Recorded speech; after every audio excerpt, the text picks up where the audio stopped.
Like most recorder players, I like to collect many different kinds of straight flutes. I love to have this personal contact with all these different voices from the past and all these lovely sounds from former or faraway cultures. But there is still one flute missing in my collection, and that is the recorder with the voice and playing possibilities of my own time. This recorder just does not exist yet.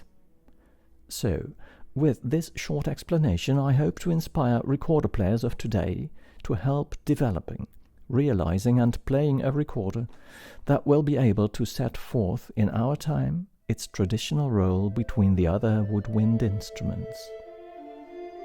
A common mistake even many recorder players make is to look upon our instrument as plain and only natural, but even in Renaissance time, the straight flute belonged to the most highly developed and cultivated woodwind instruments. Both in sound and appearance, the recorder family was absolutely equal to all other professional woodwinds. Also in the Baroque era, the straight flutes were made according to the same aesthetic principles as all other woodwinds and had their logic function in instrumentation between the sharpness of the double reeds and the weakness of the transverse flutes.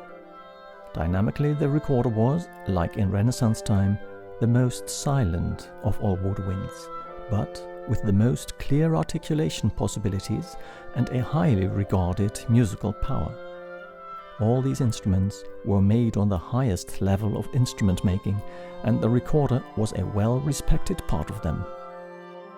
Even in the classical era and the Romantic period, the straight flutes were built with the same technical standards as the single reeds, the double reeds and the transverse flutes, often even made in the same factories or by the same makers. So, also in these periods, the difference both in sound and appearance between the straight flutes and the transverse flutes was very small. In all centuries, the recorders were part of the aesthetics of the time they were built in. And this is how it looks today. Clearly something went very wrong.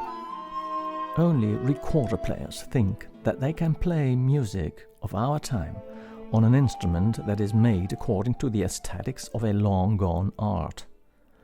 Only recorder players think that their instrument is able to perform on the same technical level as the other woodwinds without the innovations and technical equipment of these instruments.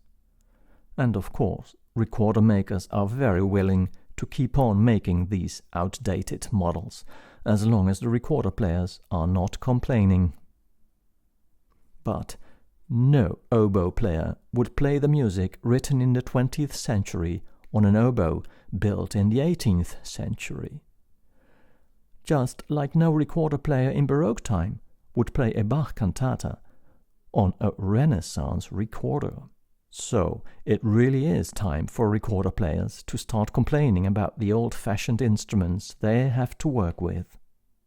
Time changed, and musical ideals changed with it. Also, in the development of the bow for string instruments, we clearly see how the aesthetic principle of up and down strokes developed over the centuries. The short, unbalanced Baroque bow functions great for the performance of rhythmically and dynamically unequal scale patterns that were part of Baroque playing style. But this so-called inégalité was replaced by new ideals of equality and balance that reaches its apex in the 12-tone music of the 20th century. So also the bow had to change to make this a possible playing technique.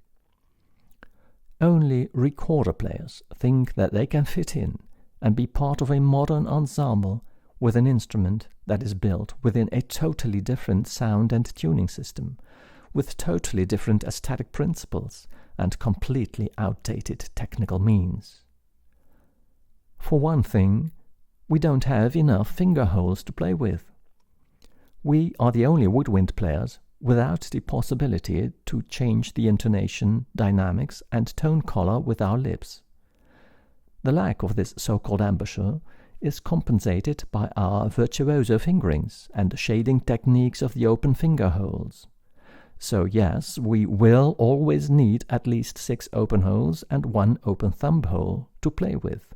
But compared to modern oboes and clarinets, we are very poorly treated with tone holes. So here we have it, that the only instrument that completely depends on its fingerings has the least finger holes to play with.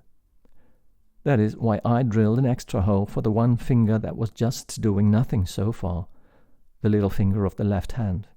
But of course, we need many more holes than we have fingers, which means that a certain number of extra keys should be part of the modern recorder very soon.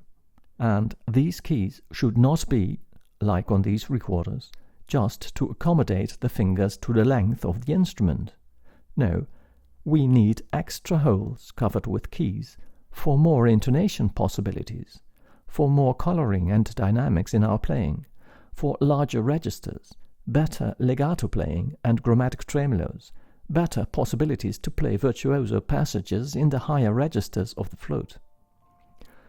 So this could be the new standard for the modern woodwind group, in which the straight flute blends in again, both in sound and appearance, and plays its small and almost silent but lovely role among the other woodwinds in both professional and amateur chamber music of the near future.